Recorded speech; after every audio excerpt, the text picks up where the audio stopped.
Hello friends. तो आप सब कैसे हैं?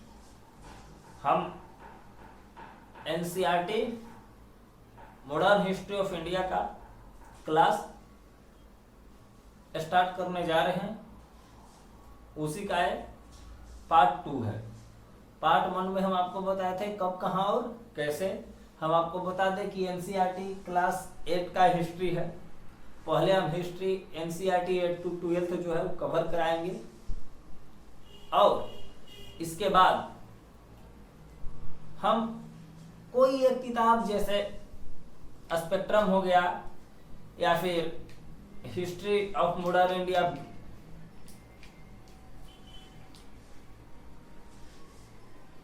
क्या नाम है जी, स्पेक्ट्रम और बिपिन चंद्र,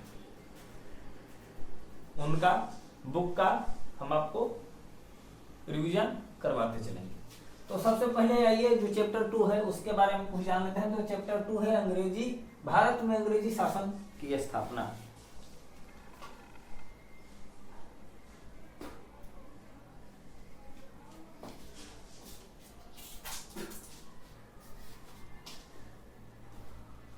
भारत में अंग्रेजी शासन की स्थापना।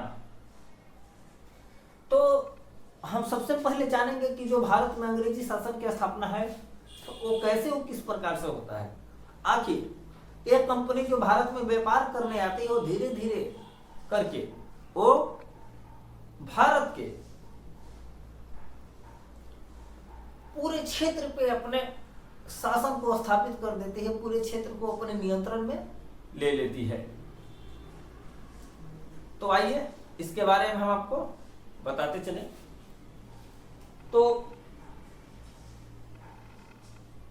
सबसे पहले देखिए 1707 में औरंगजेब की मृत्यु होती है। 1707 में औरंगजेब की मृत्यु होती है।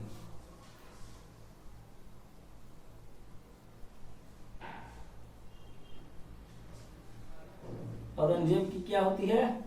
मृत्यु, याद रखिएगा। 1707 में औरंगजेब की मृत्यु हो जाती है।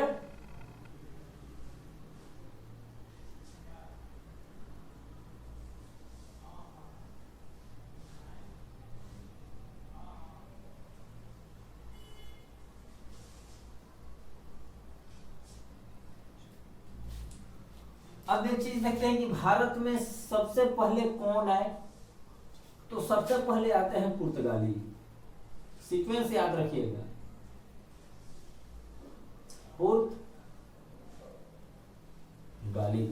पुर्तगाली के बाद आते हैं हॉलैंड।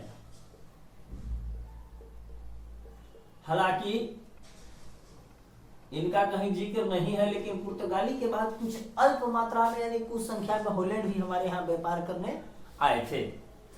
हॉलैंड के बाद आते हैं इंग्लैंड, फ्रांसीसी तथा डेनमार्क। इंग्लैंड, फ्रांसीसी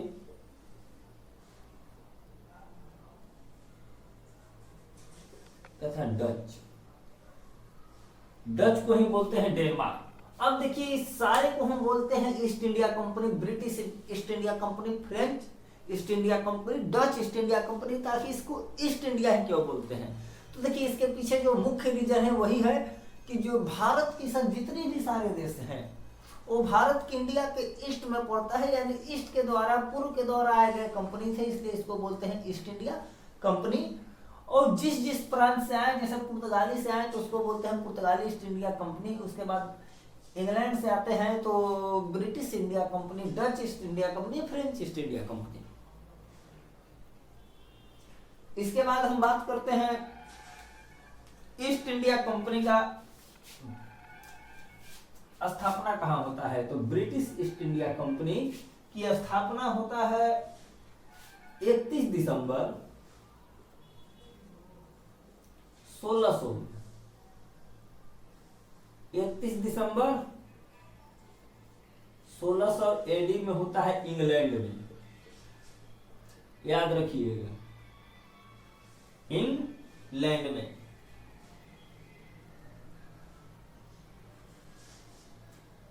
इंग्लैंड में होता है तो इंग्लैंड के महारानी एलिजाबेथ प्रथम, याद रखिएगा।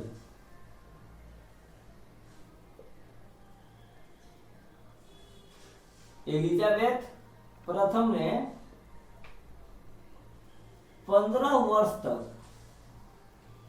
एकाधिकार दिया कि आप यूरोप तथा एशिया के, यूरोप तो था ही, एशिया तथा यूरोप छोड़कर एशिया तथा जितने भी पश्चिमी भाग हैं उसमें जाकर के अपना क्या करेंगे, व्यापार कर सकते हैं, उसी का एक अधिकार इन्होंने दिया। अब इसके बाद हम बात करते हैं वाणिज्यवाद।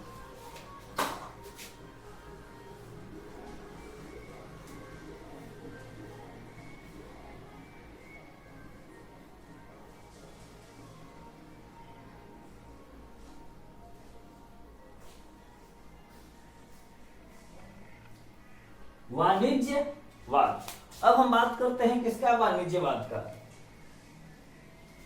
तो सबसे पहले हम समझेंगे कि वाणिज्यवाद है क्या।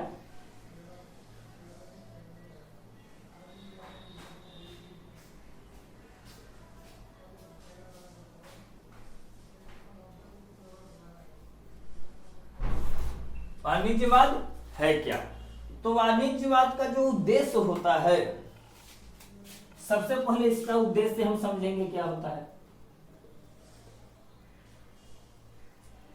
इसका उद्देश्य है अधिक लाभ कमाना, अधिक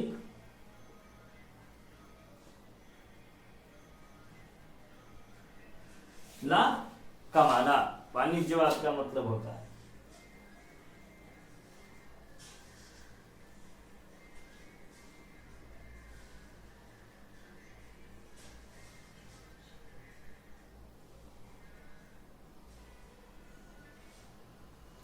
अब देखिए वाणिज्यवाद कहां स्थापित होगा, वाणिज्यवाद कहां स्थापित होगा, तो जिस देश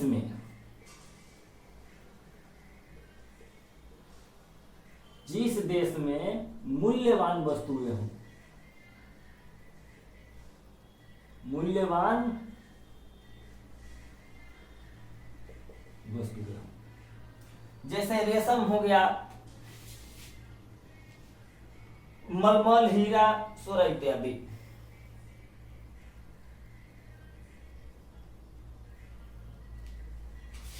अब हम देखिए बात करते हैं कि जो जिस क्रम में आए तो किस प्रकार से अपना जो था और कहां कहां।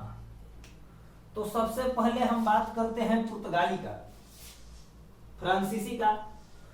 तो फ्रांसीसी अपना प्रथम कार्यालय दक्षिण पूर्व पुडुचेरी, यानी पुर्तगाली अपना कार्यालय कहां स्थापित करते हैं,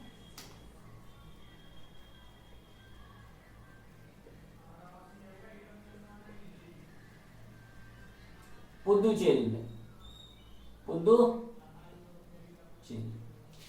उसके बाद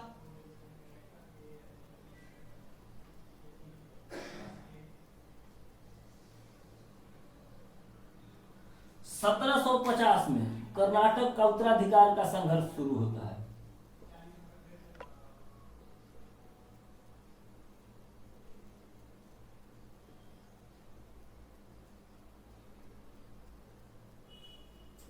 उत्तराधिकार संघर्ष स्टार्ट होता है।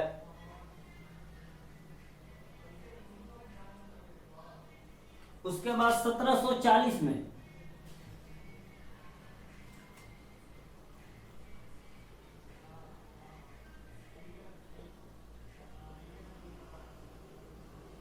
बंगाल का नवाब बनता है अलीवर्दी खां।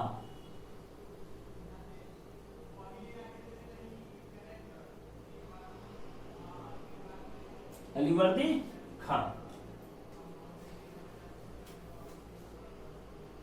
अब हम बात करते हैं बंगाल में व्यापार से लेकर के शासन तक।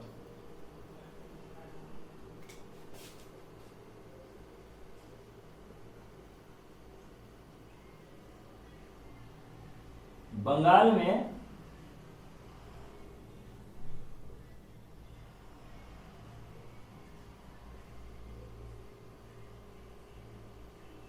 व्यापार से शासन तक।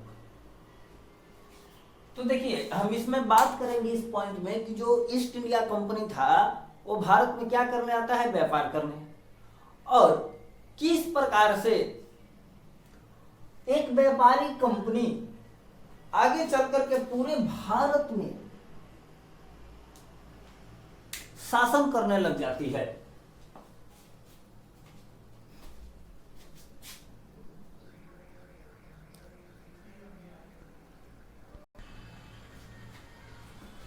तो आइए हम बात करते हैं कि बंगाल में व्यापार से शासन तक का जो जर्नी है वो किस प्रकार से चलता है। तो सबसे पहले हम बात करते हैं बंगाल की।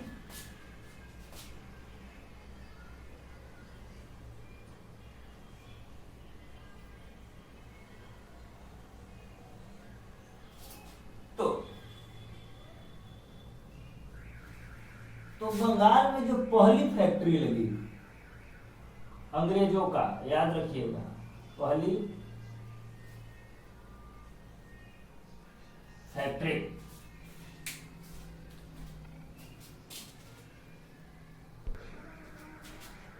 बंगाल में जो पहली फैक्ट्री लगती है वो कितना में, 1651 में।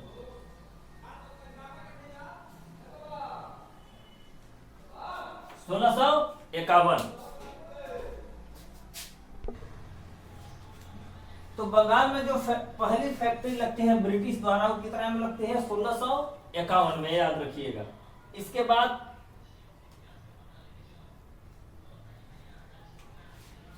बाद ब्रिटिश ने फोर्ट विलियम किले का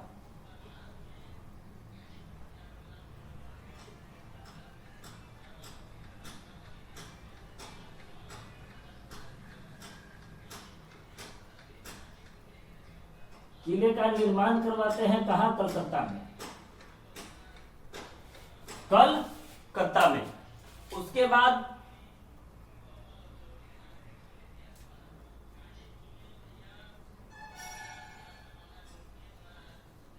उसके बाद 1691 में, याद रखिएगा, 1691 में उस समय 1200 रुपया भुगतान करके, 1200 रुपया का भुगतान करके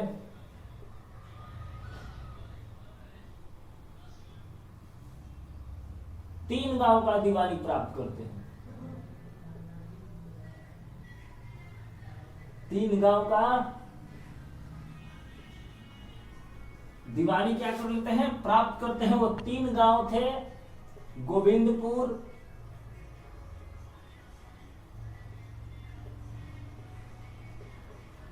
कलिकत्ता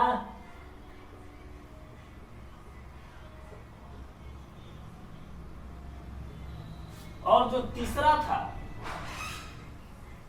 उसका नाम था सुता नदी।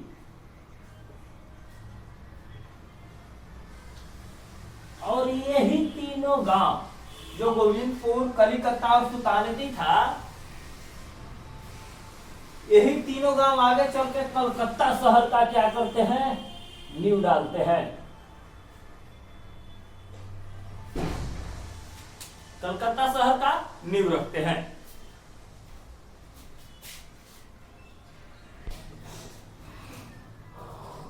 इसके बाद हम बात करेंगे प्लासी का युद्ध, बैटल ऑफ प्लासी।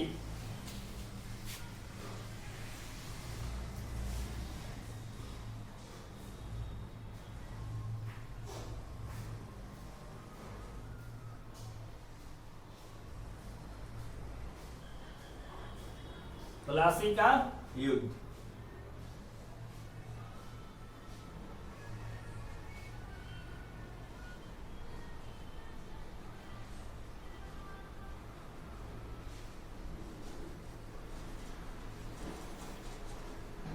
प्लासी का युद्ध, बैटल ऑफ प्लासी। तो सबसे पहले देखिए कि प्लासी का युद्ध कितना ईस्वी में होता है, तो 1757 ईस्वी में, 1757 एडी में होता है प्लासी का युद्ध, बैटल ऑफ प्लासी। इसमें कौन कौन से रहते हैं? तो सबसे पहले सिराजुद्दौला,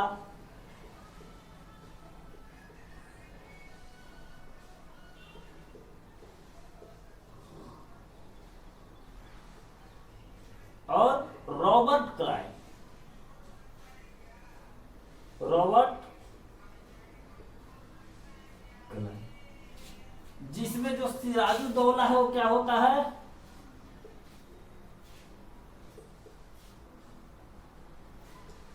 हार जाता है और मिर्जाफर को बंगाल का नवाब बना दिया जाता है।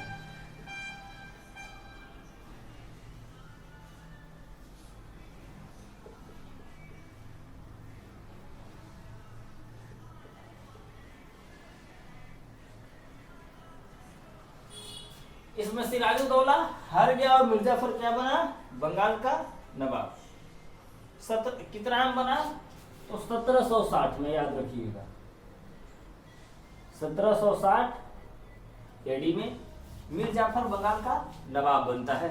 और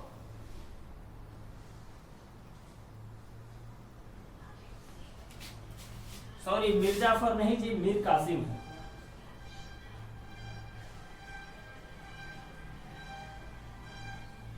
ध्यान दीजिएगा, सिराजुद्दौला हारता है, वो मिर्जाफर नहीं, गलती से लिख दिए थे। मिर्जाफर के जगह मीर कासिम बंगाल का क्या बनता है? नवाब बनता है। और मीर कासिम क्या करता है? ध्यान दीजिएगा, मीर कासिम जो राजधानी थी वो मुर्शिदाबाद था उस समय, बंगाल का राजधानी।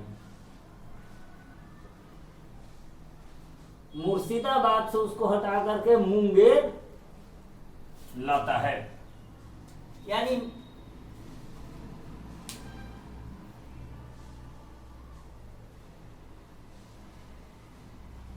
ये हम आपको बता दिए प्लासी का युद्ध। अब इसके बाद हम चर्चा करेंगे बक्सर का युद्ध का। इसके बाद हम चर्चा करेंगे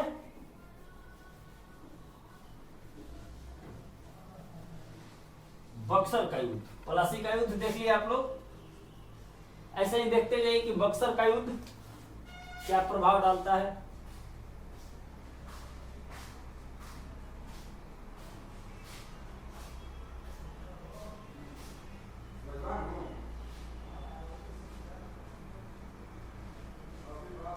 बक्सर का युद्ध, तो सबसे पहले हम देखेंगे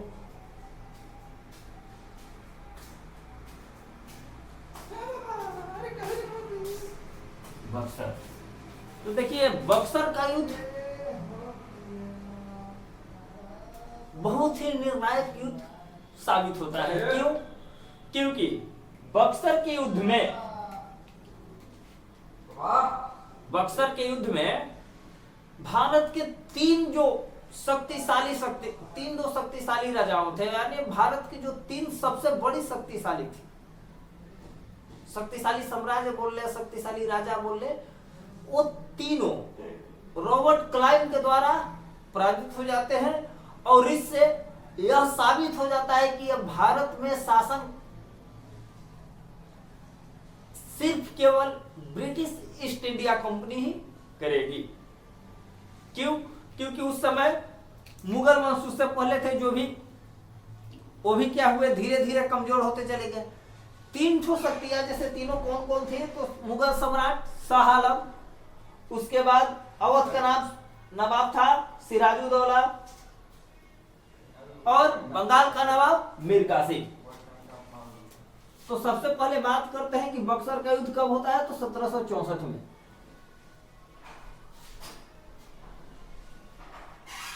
1764 में किसके किसके बाद? तो मीर कासिम,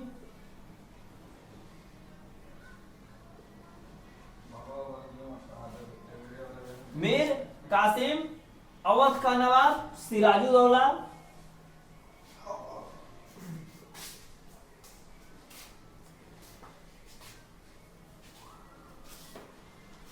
अवध का नवाब सिराजुद्दौला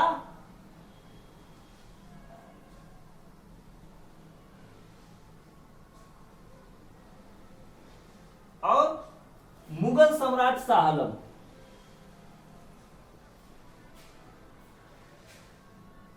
शाह आलम। अब देखिए ये तीन ठो जो जितने भी शक्तिशाली थे तीन राजा, जैसे मीर कासिम हो गया मुगल सम्राट, उसके बाद सिराजुद्दौला अवध का नवाब, और सिराजुद्दौला था उस समय बंगाल का नवाब, और शाह आलम था उस समय अवध का नवाब। ये तीनों बड़ी शक्तियां मिलकर टकराती है रॉबर्ट क्लाइव से।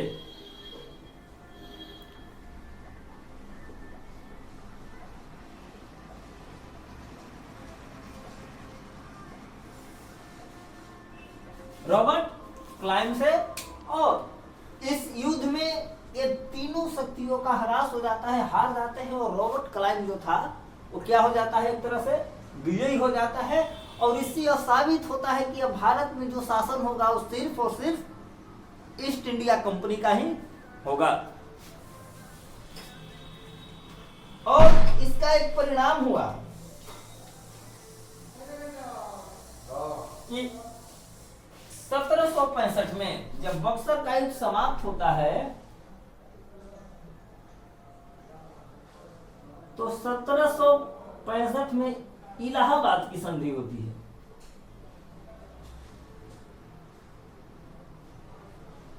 इलाहाबाद की संधि 1765 में क्या होता है, इलाहाबाद का संधि होता है, जिसके द्वारा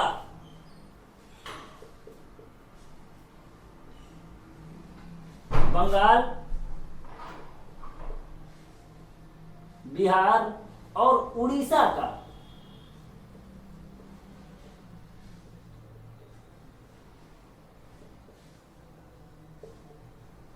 जो दीवानी अधिकार था वो क्या मिल जाता है, अंग्रेजों को।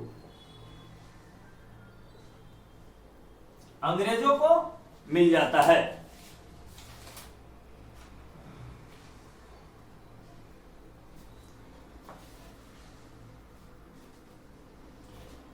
इसके बाद अब देखिए बात आता है संधि का। तो संधि या सहायक संधि क्या होता है, इसकी चर्चा हम आप लोग के सामने इसके बाद वाले टॉपिक पे करेंगे।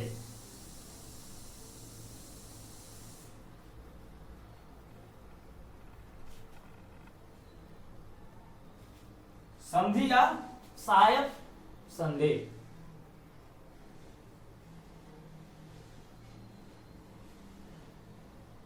संधि या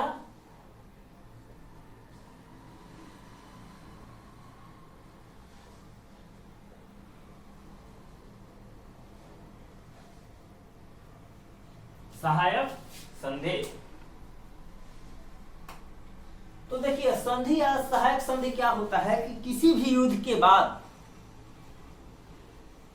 जीत वाले पक्ष और हार वाले पक्ष दोनों आपस में मिल करके कुछ आगे पीछे करके, यानी जैसे हम लोग बिहारी भाषा में बोलते हैं कि ले दे करके काम निपटा लिया जाए,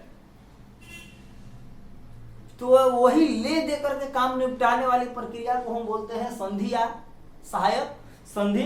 तो अब बात होता है कि संधि स्वीकार करने वाला प्रथम जो शासक था वो हैदराबाद का निजाम था।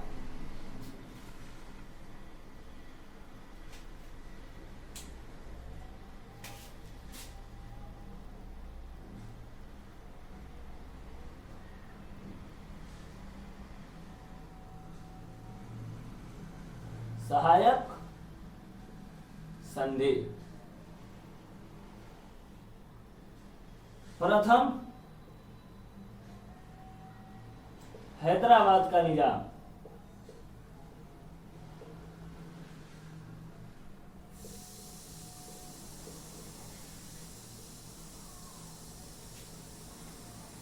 दूसरा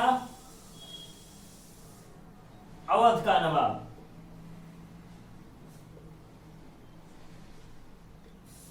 अवध का नवाब। अब देखिए सहायक संधि करवाने वाले जो अफसर रहते थे, अफसर, उनको बोलते हैं अफसर यानी बोले अधिकारी, उनको रेजिडेंट कहा जाता था।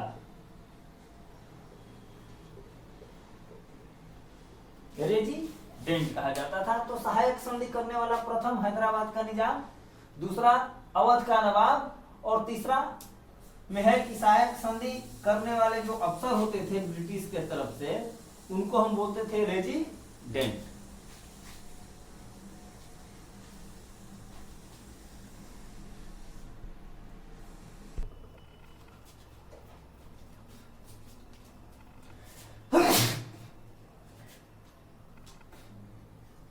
इसके बाद हम बात करेंगे दक्षिण भारत का मैसूर राज्य। दक्षिण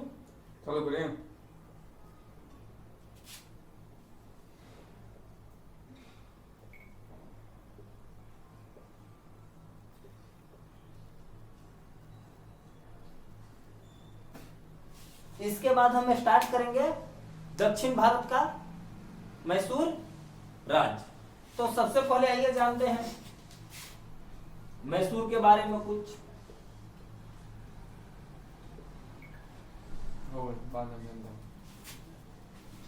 मैसूर के बारे में कुछ, तो जो मैसूर है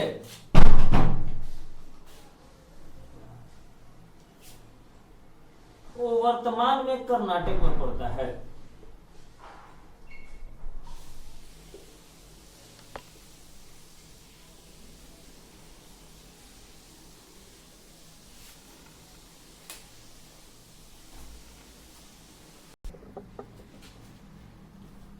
मैसूर वर्तमान में कर्नाटक में पड़ता है। और इसके बाद यहाँ का जो शासक है, हम शासक के बारे में बताते हैं।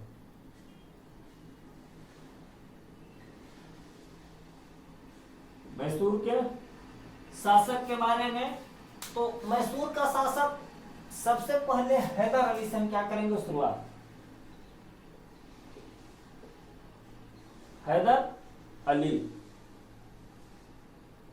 कब से कब तक था, तो याद रखिएगा 1761 से 1761 टू 1782।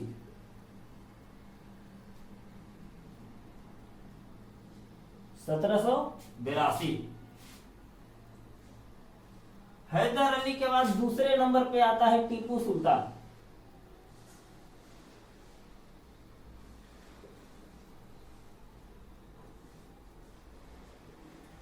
टीपू सुल्तान 1782 से 1782 से 1799। अब देखिए मैसूर में एक था मालाबार तट, अभी भी इसका नाम मालाबार तट ही है।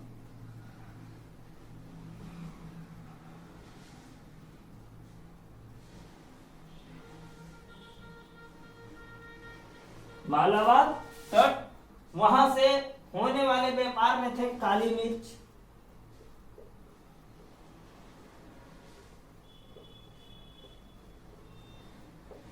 मिर्च, इलायची,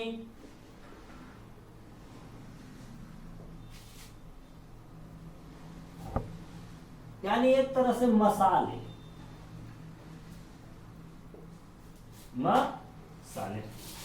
मालाबार तट से इन्हीं चीजों, खास करके मसाले का क्या होता था, व्यापार होता था। अब देखिए 1785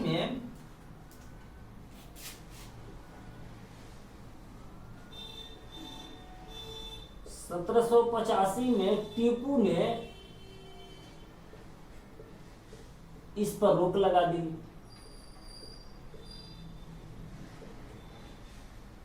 इस पर रोक लगा देता है।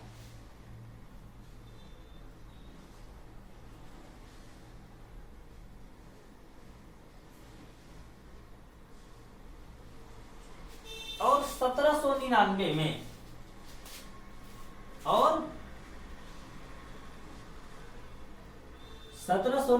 में श्रीरंगापट्टनम के युद्ध में, श्रीरंगापट्टनम के युद्ध में जो टीपू था वो मारा जाता है।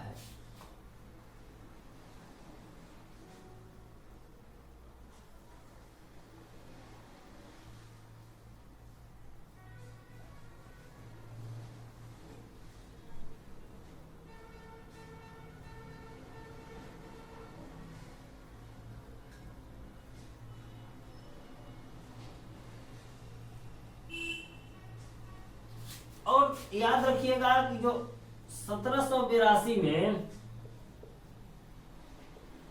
टीपू शेरे मैसूर का उपाधि धारण करता है। शेरे मैसूर, शेरे मैसूर का क्या करता है, उपाधि धारण करता है। और इसके बाद, इसके मृत्यु के बाद अंग्रेजों ने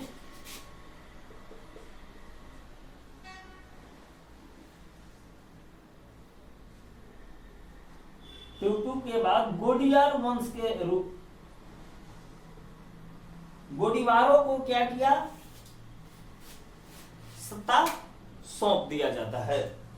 इसके बाद हम बात करेंगे अंग्रेज और मराठे, अंग्रेज और पंजाब और विलय की नीति। अब यही 3 टॉपिक के साथ हमारा दूसरा जो चैप्टर है दूसरा जो चैप्टर है कंपनी, भारत में अंग्रेजी शासन की स्थापना, यानी जो कंपनी थी व्यापार से शासन तक कैसे पहुंचती, वो समाप्त हो जाएगा।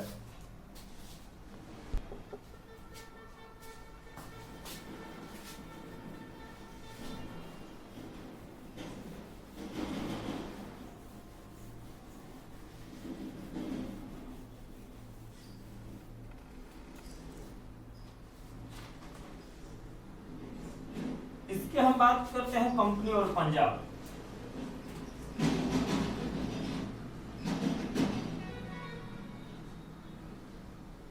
कंपनी और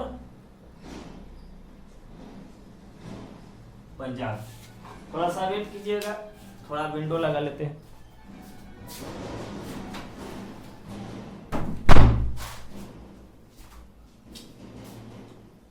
कंपनी और पंजाब,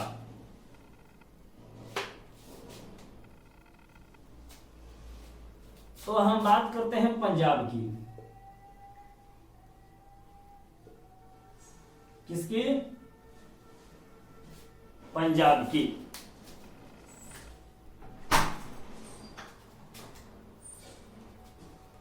तो हम पंजाब की बात करते हैं, तो पंजाब जो है पहले था, वो हम वर्तमान की बात करें, वर्तमान में जो पंजाब है, वो पहले के पंजाब में वर्तमान के कौन कौन से क्षेत्र पंजाब के अंदर आते थे? तो पंजाब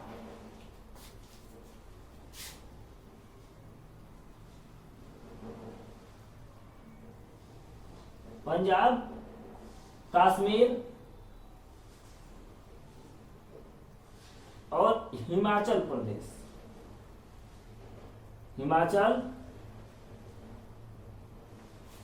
यही तीनों मिलकर के जो आज हम देखते हैं 3 भागों में पंजाब, यानी पुराना पंजाब आज 3 भागों में बढ़ चुका है, पंजाब, कश्मीर और हिमाचल प्रदेश। ये सभी मिलकर के पहले क्या हुआ करते थे? पंजाब हुआ करते थे। 1799 से 1839 तक, 1799 से 1839 तक महाराजा रंजीत सिंह का यहां कब्जा रहता है।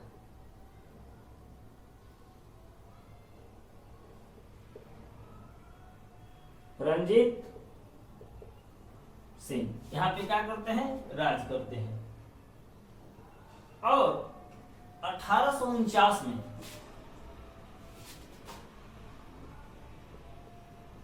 1849 में जो कंपनी था,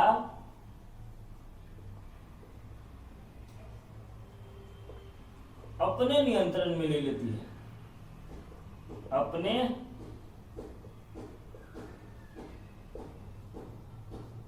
नियंत्रण में पंजाब को क्या करती है? ले लेती है। अब इसके बाद हम करेंगे विलय की नीति। इसके बाद हम बात करेंगे विलय की नीति। अब इसी टॉपिक के साथ ही हमारा चैप्टर समाप्त होगा।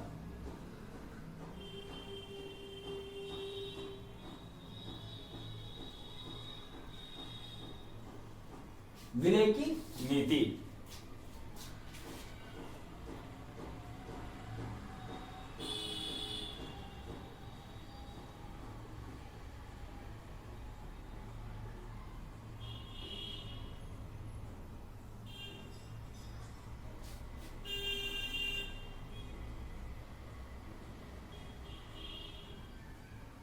विलय की नीति क्या था कि अगर किसी भी राजा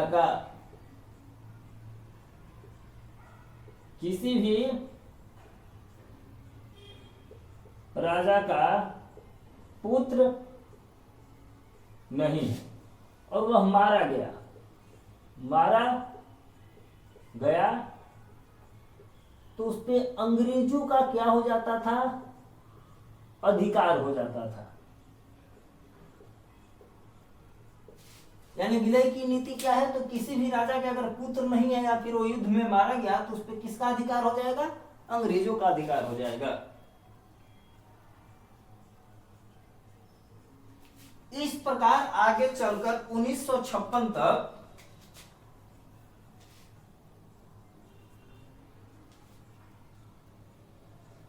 इस प्रकार 1856 तक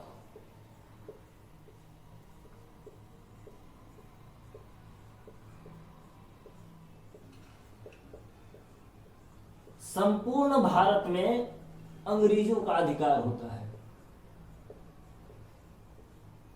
अंग्रेजों का अधिकार हो जाता है। तो हम इस चैप्टर में आपको दिखलाए या बताएं कि जो भारत में ईस्ट इंडिया कंपनी व्यापार करने आई थी वो कैसे कैसे धीरे धीरे करके पूरे भारत में अपने शासन को स्थापित कर देती है और एक व्यापारिक कंपनी एक सरकार के रूप में उभर करके सामने आती है। इसके बाद हम अगले चैप्टर में आपको बताएंगे कि ग्रामीण जीवन और समाज, यानी जब ब्रिटिश ईस्ट इंडिया कंपनी का भारत में शासन आया तो उस समय भारत का जो गांव थे, जो गांव के लोग थे, उनका जीवन कैसा था, उनका समाज कैसा था, उसका सोसाइटी कैसा था। तो life and society for Indian rural. इसी के साथ हम आप लोगों से विदा लेते हैं। मिलेंगे नए चैप्टर नए टॉपिक के साथ। जय हिंद।